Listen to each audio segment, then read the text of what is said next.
Halo semua, apa kabar? Semoga sehat-sehat selalu ya guys. Di sini kita akan membahas alur cerita manhwa manga.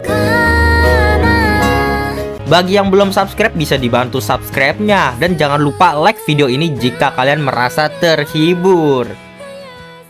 Aku juga ingin mengucapkan terima kasih untuk yang sudah join atau gabung ke membership channel ini. Walaupun hanya 5.000 sebulan, tetapi sangat membantu perkembangan channel ini yang sering terkena dolar kuning. Dan jika ada yang mau mengapresiasi lebih ke channel ini, kalian bisa sawer. Link sawernya ada di deskripsi. Terima kasih banyak. Kali ini kita akan melanjutkan komik yang berjudul Berinkarnasi di Hari yang Sama selama 100.000 tahun. Oh iya, aku juga sudah membuatkan playlist untuk komik ini. Jadi jika kamu belum menonton part sebelumnya atau kamu mencari lanjutan dari part ini, kamu bisa cek playlist di deskripsi. Terima kasih. Terlihat di part sebelumnya, Nanggongyan dan juga B, ayahnya dari B Hanfeng, datang menemui Lin Yue. Mereka berdua melawan Lin Yue. Tapi sepertinya Lin Yue mempunyai rencana dan Lin Yue ingin memanfaatkan mereka. Dan langsung aja kita masuk ke part selanjutnya. Di part selanjutnya kita diperlihatkan mereka sepertinya sudah sampai di Klan Pedang, wilayah selatan. Di sana ada Ching Er. Ching Er berkata, "Tetua Chen, apakah Tuan Lin beneran akan datang ke sini?" Tetua Chen berkata, "Ya, aku sudah pergi ke Sekte Feng Yu, Istana Buddha, Sekte Yaozu. Akhirnya menemukan Tuan Lin juga. Dia ingin berjanji akan datang ke sini." Lalu terlihat ada salah satu anak muridnya datang. "Lapor, Master Pedang, kapal Sekte Pengendalian Siluman dan Sekte Nanggung sudah tiba. Lalu Tuan Lin juga berada di kapal Sekte Nanggung juga." "Hah? Apa? Cepat bawa aku jalan ke sana," kata Ching Er. Setelah itu kita diperlihatkan kapal di sana dikelilingi oleh naga banyak sekali. Bei Qincang berkata, aku Bei Qincang, perwakilan Sekte Pengendalian Siluman datang memberi selamat pada Master Pedang baru."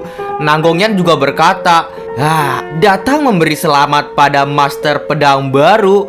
Tapi terlihat Master Pedang baru yaitu Jiang Qier di sana marah. "Lepaskan Tuan Lin." "Sepertinya mereka bukan datang memberi selamat, melainkan datang bertarung," kata Tetua Chen. Sekte Pengendalian dan Sekte Nanggung datang bersama.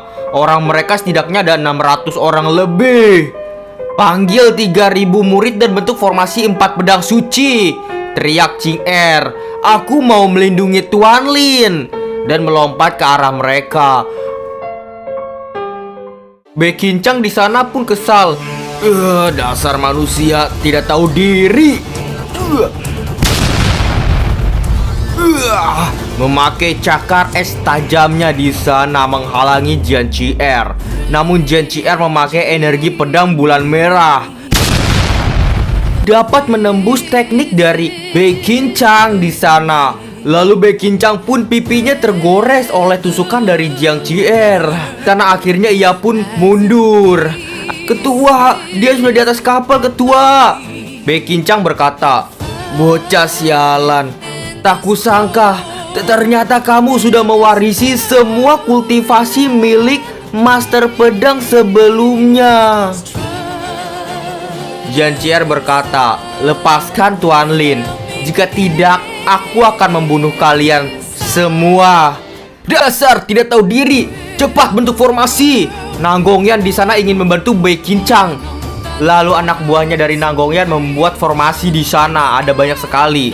Setelah itu kita diperlihatkan formasi 8 naga matahari besar sekali berada di depan Jiang Qier. "Meski kamu adalah Master Pedang, juga tidak akan bisa mengalahkan formasi 8 naga matahariku ini." Jiang Qier mengangkat pedangnya dan berteriak, "Formasi Pedang Xuanwu."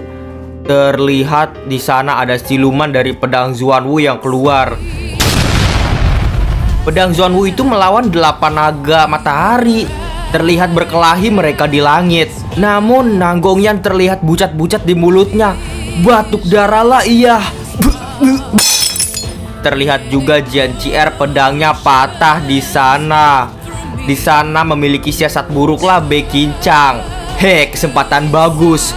Jurus telapak penghancur langit ingin menyerang diam-diam. Lalu Jiang Qier memakai serpian pedang yang masih tersisa di tangannya dengan jurus Tian Xuan Sword-nya. Terlihat Bei Qichang pun hampir terkena goresan dari jurus Tianyuan Sword, namun bisa mundur. Dan terlihat di akhir jurusnya itu, Jian Qier merelakan pedangnya itu. Pedangnya sudah hancur lebur di sana. Dia berkata, "Terima kasih Red Moon Sword telah mengikutiku selama ini." Bei Qichang dan juga Nanggongyan kaget. "Loh, kita tidak bisa menjangkaunya. Tak kusangka dia sudah menguasai jurus pedang level 3. Lalu kita diperlihatkan di dalam kapal Nanggongyan. Di sana ada bidadari yang lagi disekap dan juga Lin Yue lagi disekap. Sepertinya ini ada rencana Lin Yue untuk disekap memang. Lalu bidadari berkata, "Sendirian melawan formasi 8 naga matahari dan Bei Qichang juga. Master pedang baru ini sudah bisa menggemparkan 8 sekte. Baru saja naik." Lin Yue berkata, "Sekarang sudah waktunya ya aku bertindak. Seharusnya tidak ada orang yang memerhatikanku di sini."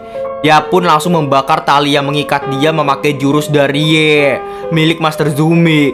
Lalu tidak lupa juga ia melepaskan semua bidadari yang berada di sana. "Hei kalian, sudah bebas sekarang." Lalu ia menghampiri monyet.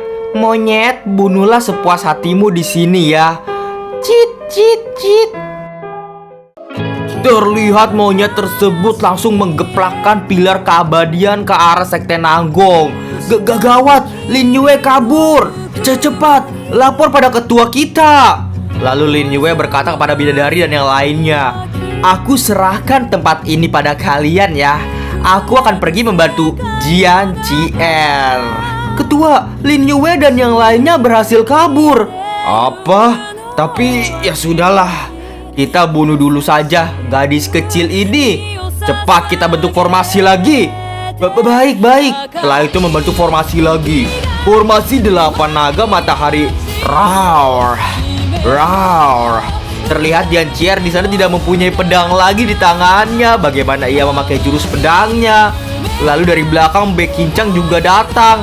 "Aku akan membantumu membunuh gadis kecil ini ya." Dan memakai jurus cakar esnya. Jian Qier di sana menangis. Maaf tuan, aku tidak bisa menyelamatkanmu."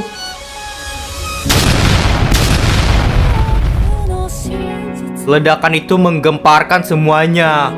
Bahkan klan pedang di sana pun berkata, Master pedang kita." Tapi dalam asap di sana ada suara, "Kamu tidak perlu meminta maaf, Qier." Itu ternyata adalah Lin Yue. Lin Yue berkata lagi, "Kamu sudah melakukan yang terbaik di sini." Tuan, kamu di sini ya?" "Ya, aku akan perlihatkan kekuatan dari formasi 4 pedang suci yang sesungguhnya padamu." Sebenarnya, pendiri klan pedang 1000 tahun yang lalu adalah sepasang kekasih. Jadi harus digunakan sepasang kekasih 2 orang. Mari kita keluarkan kekuatan yang paling kuat sekarang. Nanggongyan kesal melihatnya. Kalian gila. Sekarang masih sempat bermesraan ya? Ketua, apa yang harus kita lakukan sekarang? Lin Yue hanya menggerakkan jarinya di sana dan berkata, "Diamlah kalian." Dan akhirnya kapal dari sekte Nanggong meledak, melebur, meletus. Di sana Bei Qichang yang melihatnya pun merasa takut. Apa?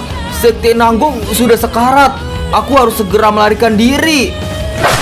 Tetapi Lin Yue dengan mudahnya menggunakan jurusnya untuk menjatuhkan Bei Qichang di sana. Mati sana Bei Qichang. Setelah semuanya kalah dan selesai, Lin Yue menolong Jian Qier dan memulangkannya kepada klan pedang. "Tetua Chen, tolong bantu jaga Qier ya." "Terima kasih Tuan Lin sudah melindungi klan pedang." "Ya, melindungi klan pedang? Kamu sudah salah sepertinya. Malapetaka baru akan dimulai." Sambil melirik ke langit. Dari langit terdapat tengkorak yang dibawa oleh orang-orang aneh di sana, beraura hijau layaknya iblis. Lin Yue berkata, "Kaisar Langit Ziyu datang untuk memimpin klan pedang." Kaisar Langit Ziyu? Siapa itu Kaisar Langit Ziyu? Tak kusangka sampai orang sekte kematian datang ke sini. Ya, lalu dia ingin memimpin klan pedang. Gimana maksudnya? Janjier pun nanya kepada Tetua Chen. Tetua Chen, ayo bentuk kembali formasi tadi. Sepertinya Tetua Chen mengenal Lin Ziyu di sana. Lalu Lin Yue berkata, tidak perlu. Formasi 4 pedang suci tidak bisa mengalahkan dia. Hah? Jadi harus bagaimana, Tuan? Apakah Tuan ada bala bantuan lain? Bagaimana jika aku bilang tidak ada bantuan lain? Ya, aku tidak tahu, Tuan. Aku hanya tahu Cier akan mati demi Tuan dan menemani sampai mati di sisi Tuan, kata Jian Cier. Lalu majulah Lin Yue di sana. Siapa yang bilang kamu akan mati? Masih belum tahu siapa yang akan mati. Lin Yue berkata kepada tengkorak di sana, kamu keluar sajalah. Keluarlah kaki di sana dari cermin dan terlihatlah itu adalah Lin Ziyu. Dia berkata, tunduklah padaku kalian semua sekarang. Mereka semua yang melihatnya pun ketakutan dan gemetar. Apakah dia Kaisar Langit Ziyu? Lalu malah berlutut di depan Kaisar Langit Ziyu di sana. Sialan, dia kuat sekali. Iya, sangat menakutkan. Janjier pun di sana ketakutan dan merinding. Tuan. Kamu jangan takut, kata Lin Yue mengeluarkan raga dari aura Kaisar Iblis Kie dan juga raga dari Kaisar Buddha digabungkan. Lin Ziyu tertawa. Apakah ini jurus rahasia barumu? Tuan, kenapa wajahnya mirip denganmu dia? Ya, karena dia adalah cermin langit pusaka, kata Lin Yue, yang menyerap batin Kaisar Iblis. Lalu dengan tumbal 30 juta mayat di wilayah selatan, dia membentuk raga dan menjiplak rohku. Barulah membentuk Kaisar Langit Ziyu ini sekarang yang kau lihat. Orang yang menurutiku akan selamat dan orang yang akan menentangku akan mati. Kaisar Buddha hadir. Kenapa masih tidak berlutut? Kaisar Buddha telah hadir juga di dalam pertempuran ini. Sepertinya akan menjadi dahsyat sekali pertempuran ini. Bahkan para biksu pun di sana telah datang. Amitabha. Mereka semua pun terkejut. Kaisar Buddha juga datang ke sini. Tapi kenapa aku merasa Kaisar Langit Ziyu lebih kuat daripada Kaisar Buddha? Ya, Master tahap Emperor sudah bukan hal yang bisa kita sembarangan tebak. Jangan berbicara sembarangan. Lalu Kaisar Buddha di sana berteriak, cermin langit pusaka, dendam 33 tahun yang lalu. Aku akan membalasnya hari ini. Ya, kejahatan dibalas dengan kebaikan, Kaisar Buddha. Kan kamu sendiri adalah seorang Buddha. Kenapa kamu memendam dendam? Kan bukan ajaran Buddha. Atau jangan-jangan kau itu mengajarkan aliran sesat? Sambil ingin menendang Kaisar Buddha di sana. Dan terlihat Kaisar Buddha pun dihajar habis-habisan. Lin Yue dan monyet melihatnya juga. Lin Yue berkata, monyet, kamu pergi ya, hancurkan tengkorak hijau itu dulu. Dan monyet pun melawan tengkorak hijau yang berada di belakang Lin Ziyu. Monyet itu pun melawannya dengan pilar keabadian. Lalu dahsyatlah pertempuran di langit. Tetua Chen di sana pun kabur. Aku akan pergi membawa anggota klan pedang ke sini ya untuk membantu. Lalu bidadari pun datang. Kenapa sekte yang lainnya masih belum datang ke sini ya, Tuan? Hah, maksud kamu sekte Belantara? Sekte Belantara dia pergi menyerang sekte Feng Yu. Tapi tenang saja, mereka masih tidak mengetahui jika aku sudah mengutus sekte Yaozu pergi membantu Yaoge sekte Feng Yu. Terlihat bidadari lukisan pun senang. Hah? Sepertinya semua ini dalam perencanaan Tuan ya? Apakah termasuk Kaisar Buddha juga seperti itu? Tuan sudah tahu dia akan datang? Lin Yue diam saja di sana. Lalu Kaisar Buddha berteriak, Lin Yue, bukankah kamu mengatakan kekuatannya tidak berbeda jauh denganku? Maaf ya Kaisar Buddha, sepertinya Lin Ziyu ini ada peningkatan sedikit dalam waktu dekat. Terlihat Lin Ziyu di sana. Hari ini kekuatanku lebih kuat dari kamu, Kaisar Buddha. melemparkan jurusnya ke arah Kaisar Buddha. Karena itulah Kaisar Buddha menjadi wujud aslinya di sana, dengan sosok Buddha patung di belakangnya untuk menahan serangan Lin Ziyu. Tapi Lin Ziyu berkata, "Kamu jangan melawan lagi ya. Kamu tidak mungkin bisa mengalahkanku." "Tak kusangka kamu menggunakan cermin langit pusaka sebagai raga sejati ya." Jurus Buddha. Kaisar Buddha pun mengeluarkan jurus Buddha. Mereka semua yang melihatnya pun kaget. Kaisar Buddha itu mengeluarkan jurus terhebatnya. Tidak, langit akan segera retak ini. Siapakah yang akan menang? Jurus Buddha itu dilontarkan kepada Lin Ziyu. Tapi jurus itu lama-lama mengecil dan masuk ke cermin langit pusaka. Dan jurus itu pun dibalikan kepada Kaisar Buddha seketika, berubah warna menjadi hijau. Kaisar Buddha terpental, walaupun ia telah memakai pertahanan yang kuat. Di sana ia bucat-bucat di mulutnya, batuk darah. Lin Ziyu berkata, "Kenapa sih selama 33 tahun ini kamu sama sekali tidak ada peningkatan? Tidak belajar atas kekalahan?" Selagi Lin Ziyu membacot, di sana ia melihat ke arah atas. Di langit ada yang ingin menginjak dia. Namun Lin Ziyu bisa menghindari injekan dari raksasa tersebut. Lalu Lin Yue berkata, "Aduh dah, kenapa tidak kena ya? Kamu bukan tipe orang yang ingin menyelamatkan seseorang. Kenapa kamu menyelamatkannya?" Ternyata itu adalah penyatuan raga milik jurus Lin Yue, raga Kaisar Iblis Gie dan juga Kaisar Buddha. Lin Yue berkata dari atas sana, "Karena bagaimanapun juga aku ada janji dengan Kaisar Buddha. Jadi masa membiarkanmu membunuhnya di depanku? Amitabha." Tapi ia berpikir di sana, "Sialan, kamu dari tadi kemana saja? Kok baru datang sekarang?" Lin Ziyu bertatapan langsung dengan Lin Yue. Lin Ziyu berkata, "Hanya tersisa kamu satu orang nih. Kamu yakin bisa menghentikanku?" Lin Yue menjawab, "Ya, memang dari awal sebenarnya aku tidak bisa menghentikanmu. Aku hanya ngomong saja." Ternyata 2 kali kita bertemu sebelumnya, kamu menipu aku ya?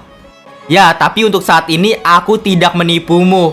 Untuk saat ini aku bisa menghentikanmu karena mereka sudah datang." Terlihat di langit ada kapal besar baru saja datang dan tiba ke klan pedang. Siapakah di dalam kapal tersebut? Sepertinya rekan Lin Yue. Dan itulah untuk part kali ini dulu. Kita langsung lanjut secepatnya di part selanjutnya di lain waktu. Terima kasih teman-teman yang sudah menonton dari part 1 hingga sekarang. Dadah semuanya, bye-bye. Terima kasih bagi kalian yang telah menonton video ini dan juga terus mensupport channel ini. Terima kasih banyak. Bye-bye semuanya.